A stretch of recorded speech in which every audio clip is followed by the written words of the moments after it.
गुजरात के सावली से एक खबर सामने आ रही है। सावली में राज्य सरकार की ओर से कक्षा 9 से 12वीं तक पढ़ने वाली जो छात्राएं हैं उन्हें लगभग 900 साइकिलें जो दी जाने वाली थी वो धूलभरी स्थिति में पाई गई है। प्रवेशोत्सव 2023 में बालिकाओं को वितरित की जाने वाली इन साइकिलों को सावली के एक प्राइवेट जगह पर धूल भरी हालत में पाया गया है। राज्य सरकार की ओर से सरस्वती सहाय योजना के तहत कक्षा 9 से 12वीं तक पढ़ने वाली छात्राओं को प्रवेशोत्सव के दौरान इसे वितरित किया जाने वाला था, लेकिन पिछले 2 सालों से इस योजना के तहत पूरे सावली तालुका में 9वीं कक्षा से 12वीं कक्षा तक पढ़ने वाली लड़कियों को साइकिलें नहीं वितरित की गई है। तब करीबन 900 जितनी साइकिलें धूल भरी हालत में पाई गई है। तब इसको लेकर गोठड़ा जिला पंचायत के सदस्य डॉक्टर प्यारे साहेब राठौड़ की ओर से सरकार को भी पत्र लिखा गया है और जिम्मेदारों पर कार्यवाही करने की अपील की गई है। साथ ही में जिला कलेक्टर को भी लिखित में इसके बारे में जानकारी दी गई है।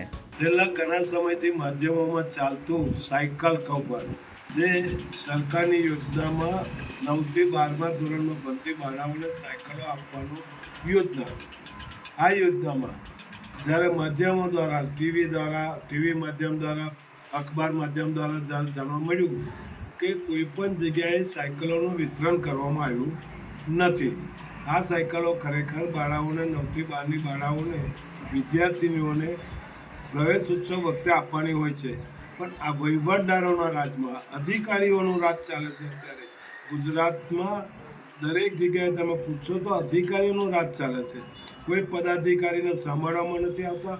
અને ઘણા ભારતીય જનતા પાર્ટીના ધારાસભ્યોએ પણ આ અંગે વારંવાર એમની સરકારમાં રજૂઆત કરી છે કે અમે ચૂંટાયેલા પ્રતિનિધિઓને અધિકારીઓ સાંભળતા।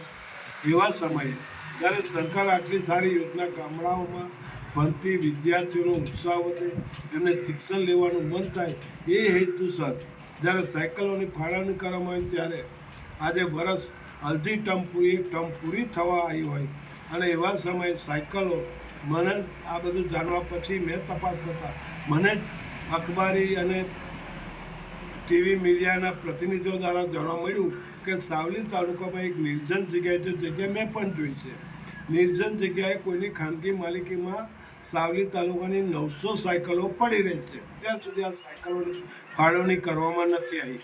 જો આવું રેઢિયા તંત્ર કાયમ ચાલવાનું હોય તો આ સામે અમારો સખ્ત વિરોધ છે અને આગામી 1-2 દિવસમાં હું સંલગ્ન કનેક્ટેડ બધા અધિકારીઓના આ બાબતમાં લેખિત રજૂઆત કરીશ અને લેખિત રજૂઆતમાં જાણ કરીશ કે વહેલામાં વહેલી તકે જે લાભાર્થી વિદ્યાર્થીઓ છે એમને વહેલામાં વહેલી તકે સાયકલો આપવામાં આવે કે સરકાર માત્ર સૂત્રો જ આપે છે, બાકી યોજનાઓ બહાર પાડીને જે વિદ્યાર્થીઓને વિદ્યાર્થીનીઓને જે લાભ મળવા જોઈએ લાભ નાનામાં નાની ગામડાની છેલ્લામાં છેલ્લી સ્કૂલ નથી પહોંચતા।